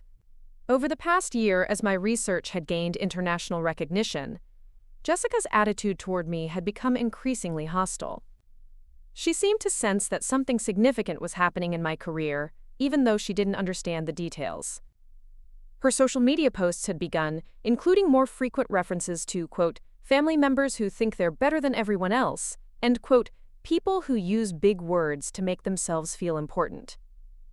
The tension had come to a head during our family's 4th of July gathering earlier this year. I had been featured on the cover of Scientific American with a story about the future of cancer treatment, and the article had generated significant media attention. For the first time in my life, my work was being discussed in mainstream publications that my family could actually understand. I had brought a copy of the magazine to the family barbecue, hoping that seeing my work presented in accessible language might finally help them understand what I had been working toward. The article included photographs of me in the lab, interviews with patients whose lives had been saved by our treatments, and explanations of the science that were written for a general audience. "Look at this," I had said, showing the magazine to my parents. They called our work "The Cancer Cure That Changes Everything." This is what I've been working on for the past 6 years. My father had glanced at the cover and nodded approvingly. "That's very nice, Sarah. It's good to see you getting some recognition for your work." Before I could elaborate on the significance of the coverage, Jessica had grabbed the magazine and started flipping through it with obvious irritation. "God, Sarah, you're so full of yourself," she had said, loud enough for everyone at the gathering to hear. "Just because you're on the cover of some science magazine doesn't mean you're famous. Nobody even reads these things." The comment had stung, but what hurt more was the lack of response from our parents. They had allowed Jessica to dismiss my achievement without any pushback or correction. The cover story of Scientific American, which had reached millions of readers and established me as one of the leading voices in cancer research, was reduced to some science magazine that nobody even reads. That incident had crystallized something that had been building for years. Jessica wasn't just indifferent to my achievements, she was actively hostile to them. My success seemed to threaten her in ways that I couldn't fully understand, and she responded by trying to diminish and dismiss everything I accomplished. The pattern had continued throughout the summer and fall. When I was invited to speak at the World Health Organization's Global Cancer Summit in Geneva, Jessica had posted Instagram stories about people who travel for work and act like they're saving the world. When I received the American Medical Association's Young Investigator Award, Jessica had shared articles about how academic awards are just participation trophies for nerds. Her attacks had become more frequent and more personal as my recognition grew. It was as if she sensed that something big was coming, some achievement that would be impossible to dismiss or diminish, and she was trying to undermine it preemptively. Now, sitting in my apartment on the night when I might receive the Nobel Prize, I realized that Jessica's Instagram post wasn't just cruel timing, it was strategic. She had somehow sensed that tonight was important, that something significant was about to happen, and she had launched a preemptive strike to diminish whatever recognition I might receive. The phone rang at 11:47 p.m., and I knew before I answered that this was the call that would change everything. The Swedish accent was exactly as I had imagined, formal and serious, carrying the weight of history and tradition. Dr. Mitchell, this is Professor Lars Bergström from the Karolinska Institute in Stockholm. I am calling to inform you that you have been awarded the Nobel Prize in Physiology or Medicine for your groundbreaking work in personalized cancer immunotherapy. The words seemed to hang in the air like something from a dream. I had imagined this moment countless times, but the reality was both exactly what I had expected and completely surreal. I was Sarah Mitchell, the boring scientist's sister who was nothing special, and I had just won the Nobel Prize. Dr. Mitchell, are you there? Professor Bergström's voice brought me back to the present moment. Yes, I'm here, I managed to say, my voice sounding strange and distant to my own ears. This is incredible. I'm honored beyond words. Your work has revolutionized cancer treatment and saved countless lives around the world, Professor Bergström continued. The committee was unanimous in their decision. You are the youngest woman ever to receive the Nobel Prize in Physiology or Medicine, and your research represents one of the most significant medical breakthroughs of this century. We talked for another 10 minutes about the logistics of the announcement, the ceremony in Stockholm, and the media attention that would begin immediately. Professor Bergström explained that the public announcement would be made in 6 hours, at 5:45 a.m. Stockholm time, and that I should prepare for my life to change dramatically and immediately. After I hung up, I sat in stunned silence for several minutes, trying to process what had just happened. I had won the Nobel Prize, the highest honor in science, the recognition that every researcher dreams of, the validation that my work was truly significant and world-changing. My first instinct was to call my parents, to share this incredible news with my family, and finally receive the recognition and celebration that had been missing from my life for so long. But as I reached for my phone, I remembered Jessica's post from earlier that evening. Love my boring scientist sister, but she's really nothing special. The irony was so perfect it almost felt scripted. On the same day that Jessica had publicly dismissed me as ordinary and unremarkable, I had received the highest honor in science. The timing would make her words seem not just wrong but spectacularly, hilariously wrong. I decided to wait until morning to call my family. I wanted to savor this moment, to sit with the knowledge of what I had accomplished without immediately having to manage their reactions, or deal with the complexity of our relationships. For once in my life, I wanted to be proud of myself without worrying about how my family would respond. Instead, I called Amy, who answered on the first ring despite the late hour. Sarah, what's wrong? Is everything okay? Amy, I said, and I could hear the smile in my own voice. I just won the Nobel Prize. The silence that followed was exactly what I had hoped for from my family. Shock, disbelief, and then explosion of joy and pride. Are you serious? The Nobel Prize? Sarah, that's impossible. That's incredible. Oh my God, you won the Nobel Prize. We talked for over an hour, with Amy asking detailed questions about the research, the selection process, and what this would mean for my career. She understood the magnitude of what I had achieved in ways that my family never had, and her excitement and pride filled some of the void that my family's dismissal had created. Jessica is going to die when she finds out, Amy said toward the end of our conversation. After that post she made tonight, the timing is just perfect. She called you nothing special, and then you won the Nobel Prize. It's like something out of a movie. I keep thinking about that, I admitted. Part of me wants to call her right now and tell her how wrong she was, but another part of me just feels sad that this is what our relationship has become. You can feel sad about your relationship with Jessica later, Amy said firmly. Right now, you need to celebrate. You won the Nobel Prize, Sarah. You're going to be in history books. Children will learn about your work in science classes for generations. You've literally changed the world. After we hung up, I sat in my living room with a glass of champagne I had opened in celebration, looking out at the Portland skyline and thinking about the strange journey that had brought me to this moment. I had spent my entire life trying to prove that I was worth celebrating, worth recognizing, worth taking seriously. And now I had received the ultimate validation, the highest honor that science could bestow. But the victory felt hollow in some ways, because the people whose recognition I had craved the most were the ones who had never been able to see my worth. I had won the Nobel Prize, but I had also lost my family's respect and support long before I achieved this ultimate success.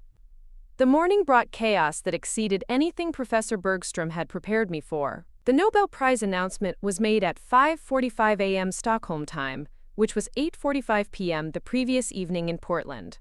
By the time I woke up at 6 a.m., my phone had 247 missed calls, 1,836 text messages, and 4,392 emails. The media attention was immediate and overwhelming. News trucks were parked outside my apartment building. Reporters were calling from around the world, and my name was trending on social media platforms I had never even used. The transformation from anonymous researcher to international celebrity had happened literally overnight. Dr. Chen called at 6:15 a.m., his voice filled with pride and excitement. "Sarah, congratulations! This is the most incredible news. The entire research community is celebrating your achievement. You've brought honor to our entire institution." The Pacific Northwest Research Institute was already planning press conferences and media events to showcase my work. The university's public relations team was coordinating interviews with major news outlets. Pharmaceutical companies were calling to discuss licensing agreements that would be worth hundreds of millions of dollars. But the call I was most nervous about came at 7:30 a.m. My mother's name appeared on my phone screen and I hesitated before answering. I had no idea how my family would react to the news, especially in light of Jessica's post from the previous evening. "Sarah?" My mother's voice was strange, filled with an emotion I couldn't quite identify. "We just saw the news. You won the Nobel Prize. I can't believe it. I mean, I can believe it, but I can't believe it. Our daughter won the Nobel Prize." For the first time in my life, I heard genuine awe in my mother's voice when she talked about my achievements. The Nobel Prize was something that even non-scientists understood as significant, and the magnitude of the honor was impossible to dismiss or diminish. "The phone has been ringing all morning," she continued. "Reporters want to interview us about you. The neighbors are coming over to congratulate us. Everyone is talking about how our daughter won the Nobel Prize." The conversation continued for 20 minutes, with my mother asking questions about the research, the prize money, the ceremony in Stockholm. For the first time in my adult life, she was fully engaged with my work, trying to understand what I had accomplished and what it meant for the world. "Your father wants to talk to you," she said finally. "He's been crying since we heard the news. He says he's so proud of you, and he's sorry he never understood how important your work was." My father's voice was thick with emotion when he came on the line. "Sarah, I owe you an apology.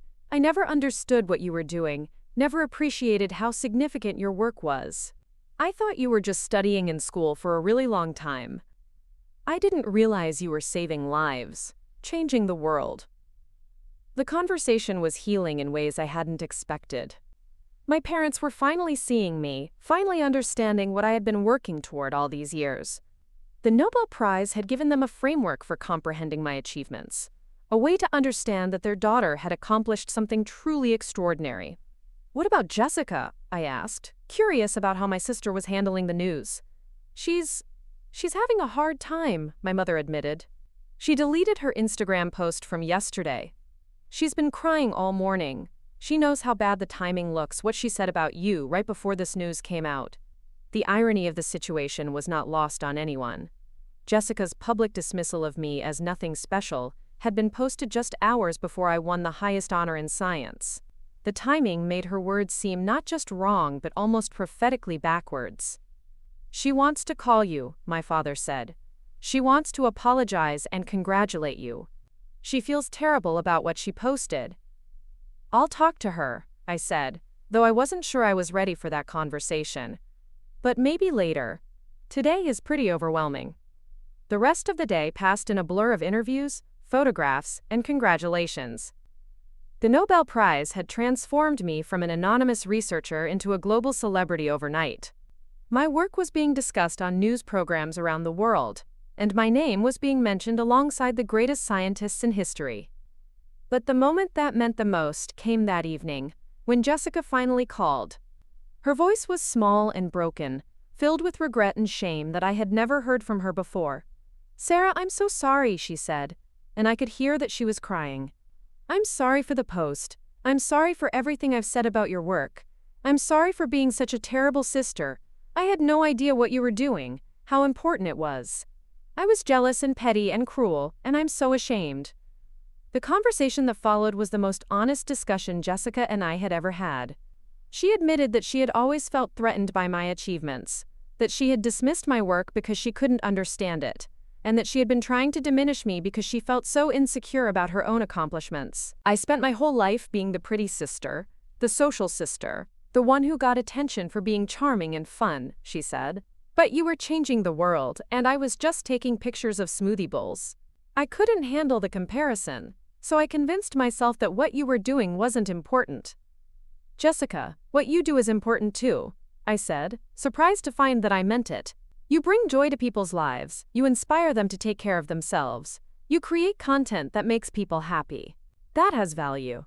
But it's not the same as curing cancer," she said. "It's not the same as winning the Nobel Prize. I've been so horrible to you, and you've been literally saving lives. How can you even forgive me?"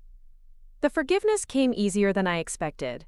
Winning the Nobel Prize had given me a sense of validation and self-worth that I had never experienced before. Jessica's opinion of me no longer carried the power to hurt me because the world had definitively confirmed my value and significance. "I forgive you because you're my sister," I said, "and because I understand now that your attacks on me were never really about me. They were about your own insecurities and fears. But Jessica, we need to rebuild our relationship on a foundation of honesty and respect." The conversation continued for over an hour, with Jessica asking detailed questions about my research and expressing genuine interest in my work for the first time in our lives. She wanted to understand what I had discovered, how it helped patients, and what it meant for the future of cancer treatment. "I want to be proud of you the way I should have been all along," she said toward the end of our call. "I want to be the sister who brags about your achievements instead of the one who tries to diminish them. Can we start over?" "We can start over," I agreed. "But it's going to take time to rebuild the trust and respect that we've lost. This can't just be about the Nobel Prize. It has to be about seeing me as a whole person whose work and achievements matter, even when they're not as visible or understandable as yours."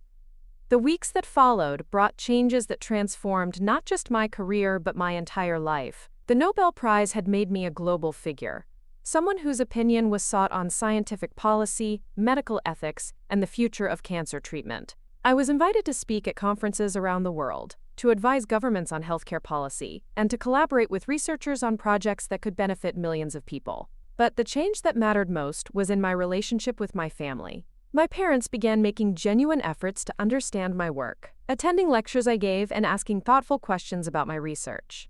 They started celebrating my achievements with the same enthusiasm they had always shown for Jessica's successes. Jessica, meanwhile, underwent her own transformation. She began using her social media platform to promote science education and cancer awareness, sharing information about my research and encouraging her followers to support cancer research funding. She had found a way to use her influence for something more meaningful than lifestyle content, and she credited our reconciliation with inspiring her to think more deeply about the impact of her work. The Nobel Prize ceremony in Stockholm was attended by my entire family, all of whom had flown to Sweden to watch me receive the highest honor in science. As I stood on the stage in the Stockholm Concert Hall, holding the Nobel Prize medal and looking out at an audience that included the King of Sweden, fellow Nobel laureates, and distinguished guests from around the world, I thought about the journey that had brought me to this moment. I had spent my entire life trying to prove that I was worth celebrating, worth recognizing, worth taking seriously. I had endured decades of being dismissed and overlooked, of having my achievements minimized and my work misunderstood. I had carried the pain of feeling invisible in my own family, of being treated as less important than my sister's social media success. But in the end, the validation I had been seeking had come not from my family's recognition, but from my own dedication to work that mattered. The Nobel Prize was confirmation that I had chosen the right path, that my life's work was making a real difference in the world, and that the sacrifices I had made were worth it. In my acceptance speech, I spoke about the patients whose lives had been saved by our research, the families who had been given hope when they thought there was none, and the future possibilities that our work had opened up. I talked about the importance of supporting young scientists, especially women, who are working to solve the world's most pressing problems. But I also spoke about the personal journey that had brought me to this moment, about the importance of believing in yourself, even when the people closest to you don't recognize your worth. I talked about the power of persistence, of dedication, of refusing to let other people's limited vision define your potential. Science is not just about discovery, I said, looking out at the audience that included my family.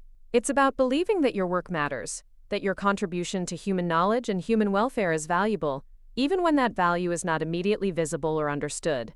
It's about having the courage to pursue truth and healing, even when the path is difficult and the recognition is slow to come. As I concluded my speech and the audience rose in applause, I saw my parents in the front row, their faces filled with pride and tears. I saw Jessica, who was recording the entire speech on her phone, not for social media content, but because she wanted to remember this moment forever. I saw Dr. Chen, who had believed in my potential when I was just a graduate student, and Amy, who had supported me through every challenge and celebration. The Nobel Prize had validated my life's work, but more importantly, it had taught me that validation must ultimately come from within. I had always been special, had always been doing important work, had always been worthy of recognition and respect. The Nobel Prize hadn't changed who I was. It had simply confirmed what had always been true. Jessica's Instagram post from that October evening was still visible in screenshots that circulated online, a perfect example of how wrong we can be about the people closest to us. "Love my boring scientist sister, but she's really nothing special," had become an internet meme, a cautionary tale about the dangers of dismissing people whose contributions we don't understand. But I chose not to focus on the irony or the vindication. Instead, I focused on the future, the research that still needed to be done, the patients who still needed help, the young scientists who needed mentorship and support. I focused on building a life and a career that were meaningful not because they were recognized by others, but because they made a real difference in the world. The Nobel Prize had given me a platform and a voice that I intended to use wisely. I would advocate for increased funding for cancer research, for better support for young scientists, for more recognition of the vital work being done in laboratories around the world. I would use my story to inspire other women to pursue careers in science, to believe in their own potential even when others couldn't see it. And I would continue to do the work that had brought me to this moment, the careful, methodical, sometimes boring work of scientific research that had the power to save lives and change the world. Because that work was special, even when the people doing it were dismissed as ordinary. Because science matters, even when it's not immediately visible or understood. Because the pursuit of truth and healing is always worth it, even when the recognition is slow to come. In the end, Jessica had been wrong about me being nothing special. But she had been right about one thing: not everyone needs to be special in the same way. Jessica's gift was her ability to connect with people, to inspire them, to bring joy and wellness into their lives. My gift was my ability to understand complex biological systems, to develop treatments that could save lives, to contribute to humanity's understanding of disease and healing. We were both special, just in different ways. It had taken the Nobel Prize for our family to understand that, but understanding had finally come. And that, perhaps, was the most important discovery of all.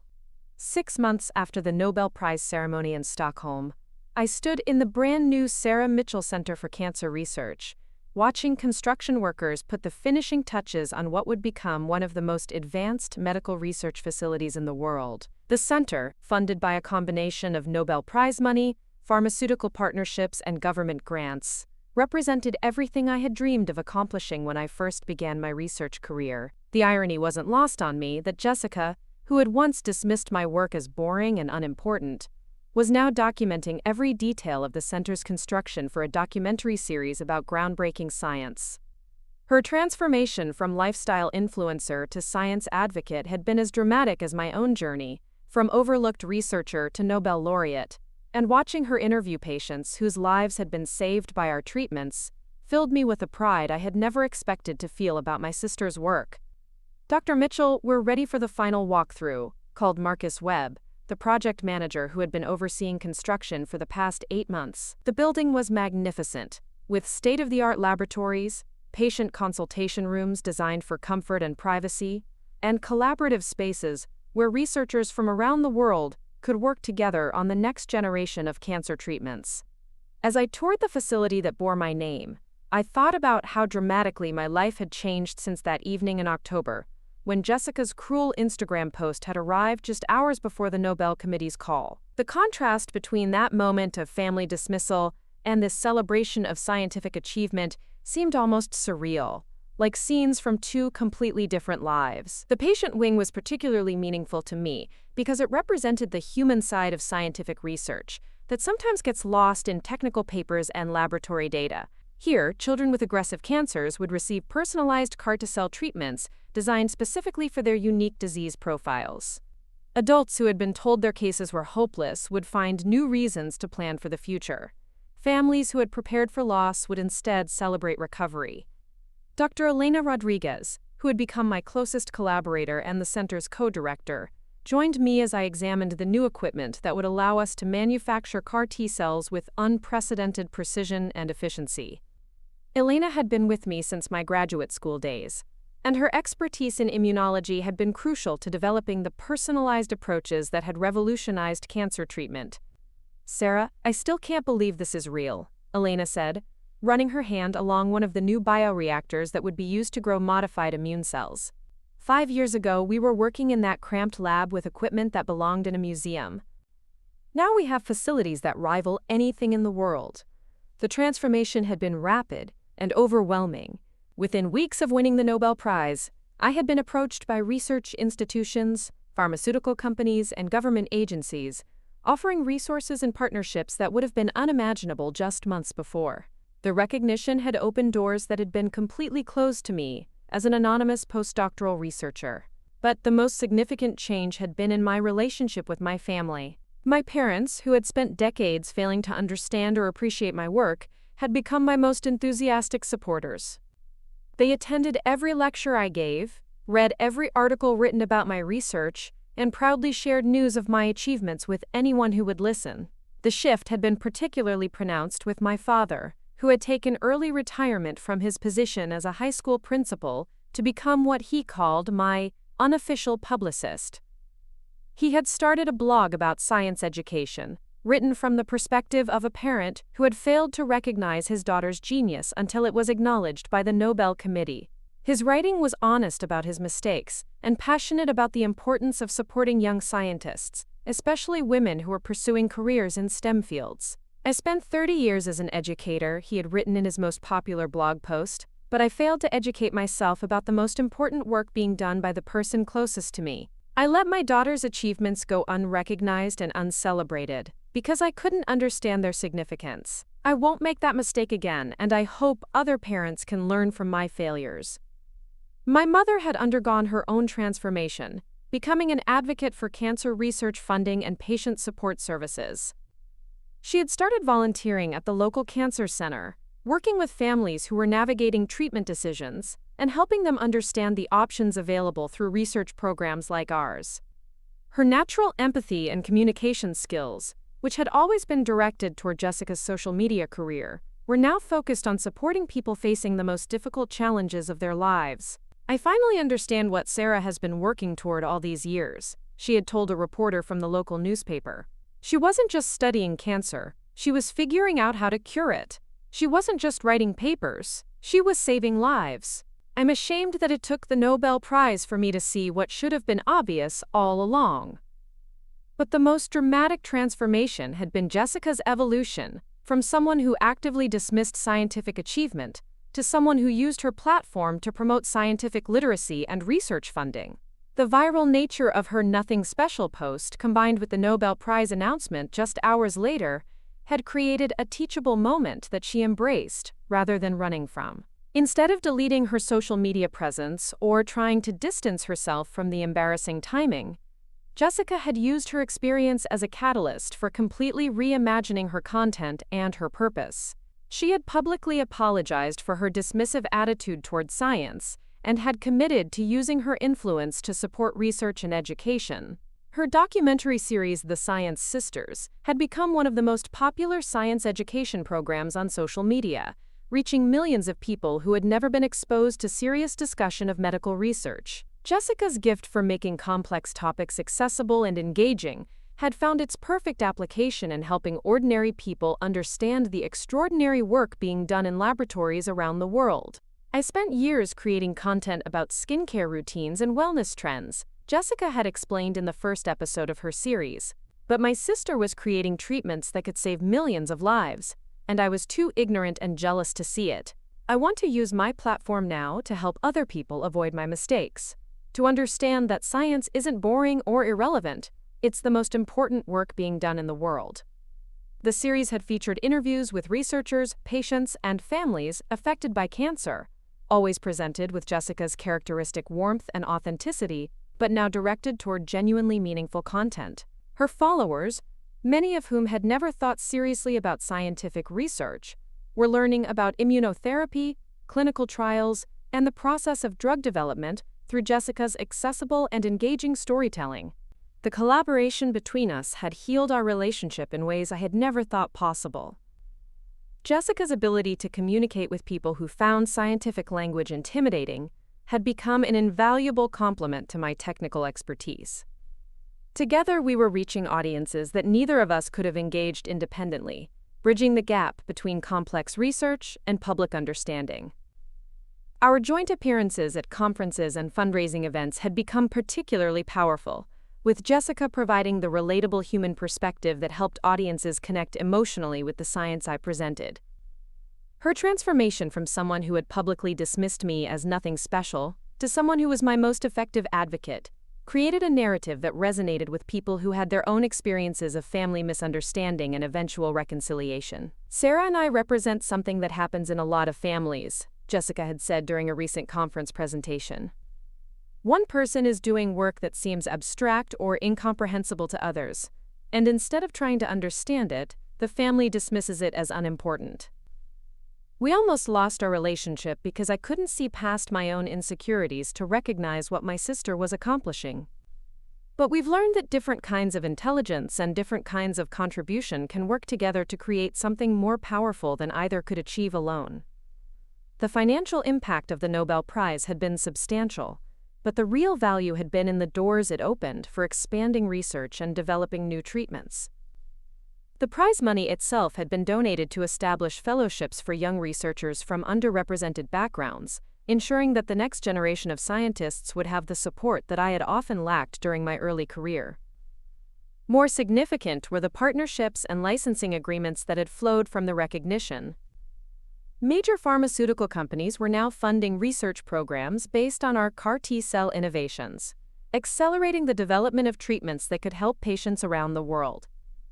The royalties from these partnerships were being reinvested in research infrastructure and patient support programs, creating a sustainable model for continued innovation.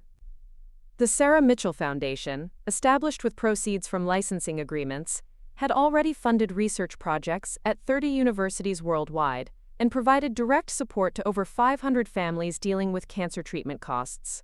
The foundation's mission was to ensure that groundbreaking research continued and that patients had access to innovative treatments regardless of their economic circumstances. But perhaps the most meaningful aspect of the post-Nobel period had been the opportunity to mentor young scientists who were beginning their own research careers. The center included a fellowship program that brought promising researchers from around the world to work on cancer immunotherapy projects, and I spent several hours each week providing guidance and support to these emerging scientists.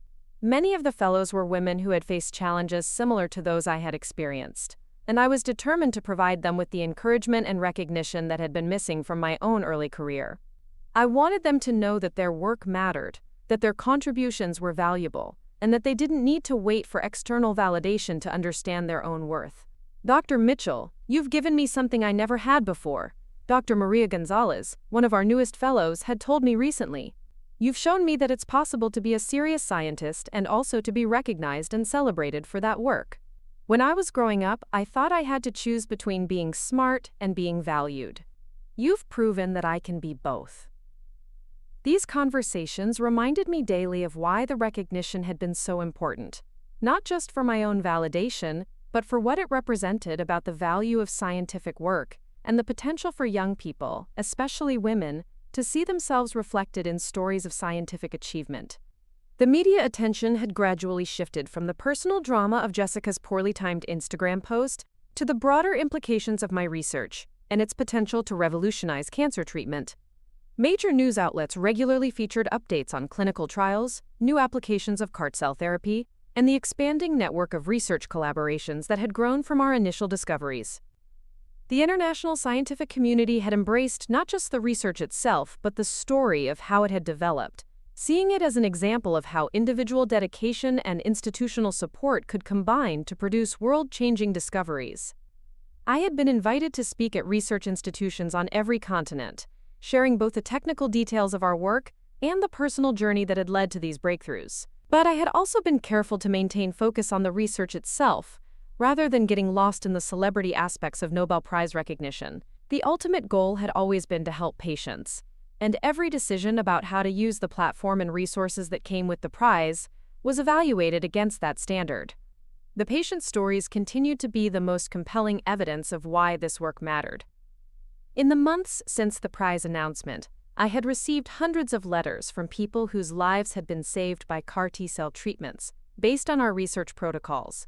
Parents whose children had survived aggressive leukemias, adults who had beaten supposedly terminal diagnoses, elderly patients who had been able to see grandchildren born because their cancers had been eliminated.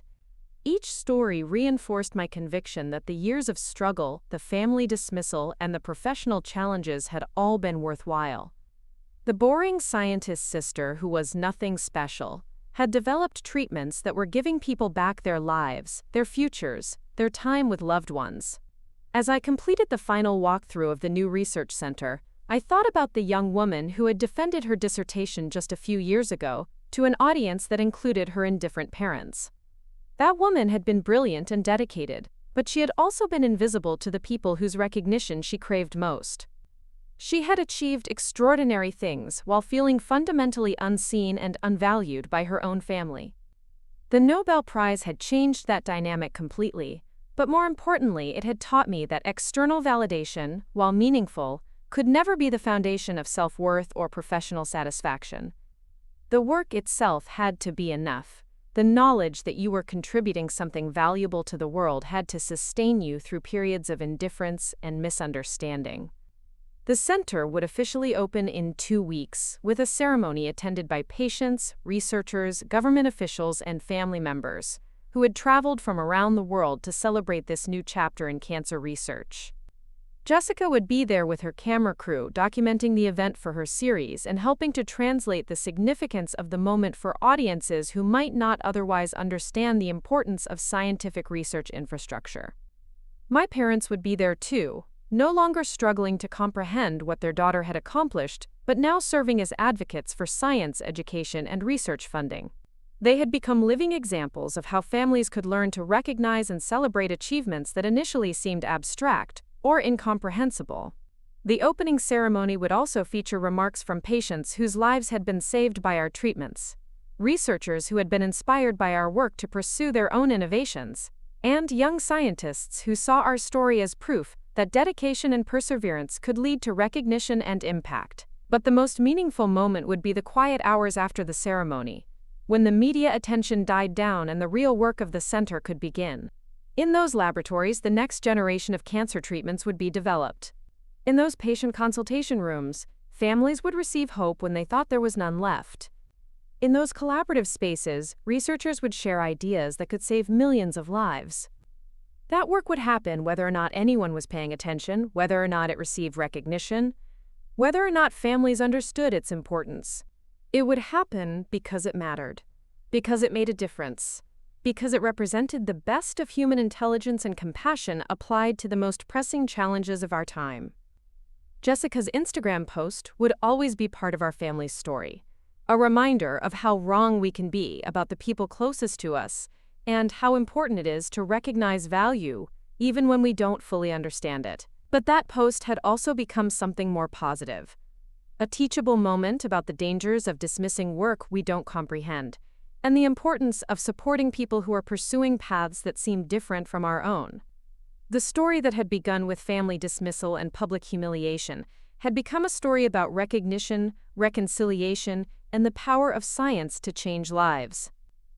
It had become a story about the importance of believing in yourself even when others can't see your worth, and about the possibility of transforming relationships through honesty, understanding, and mutual respect.